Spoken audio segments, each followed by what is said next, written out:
Un mal qui répand la terreur. Mal que le ciel en sa fureur inventa pour punir les crimes de la terre. La peste, puisqu'il faut l'appeler par son nom, capable d'enrichir en un jour l'Achéron, faisait aux animaux la guerre. Ils ne mouraient pas tous, mais tous étaient frappés. On n'en voyait point d'occupés à chercher le soutien d'une mourante vie. Nul mais n'excitait leur envie, ni loup ni renard n'épiait la douce et l'innocente proie. Les tourterelles se fuyaient, plus d'amour partant, plus de joie. Le lion tint conseil et dit : « Mes chers amis, je crois que le ciel a permis pour nos péchés cette infortune, que le plus coupable de nous se sacrifie au trait du céleste courroux. Peut-être il obtiendra la guérison commune.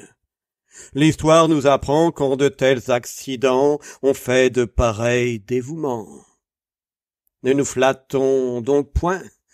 Voyons sans indulgence l'état de notre conscience. Pour moi, satisfaisant mes appétits gloutons, j'ai dévoré force moutons.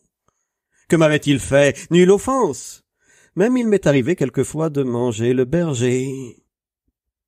Je me dévouerai donc s'il le faut, mais je pense qu'il est bon que chacun s'accuse ainsi que moi, car on doit souhaiter selon toute justice que le plus coupable périsse.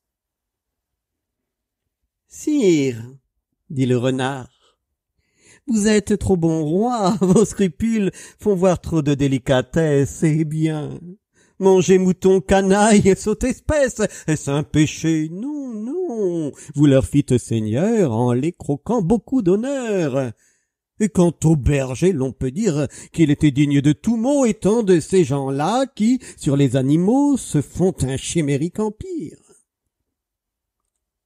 Ainsi dit le renard, et flatteur d'applaudir.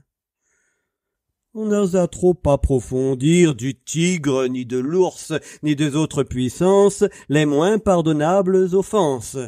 Tous les gens querelleurs, jusqu'au simple matin, au dire de chacun, étaient de petits saints. L'âne vint à son tour et dit : « J'ai souvenance qu'en un pré de moine passant, la faim, l'occasion, l'herbe tendre, et je pense quelque diable aussi me poussant. J'ai tondu de ce pré la largeur de ma langue.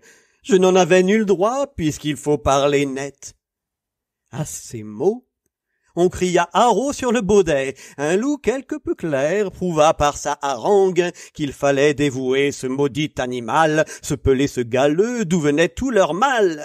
Sa pégadille fut jugée un cas pendable. Manger l'herbe d'autrui, quel crime abominable! Rien que la mort n'était capable d'expier son forfait. On le lui fit bien voir. Selon que vous serez puissant ou misérable, les jugements de cour vous rendront blanc ou noir.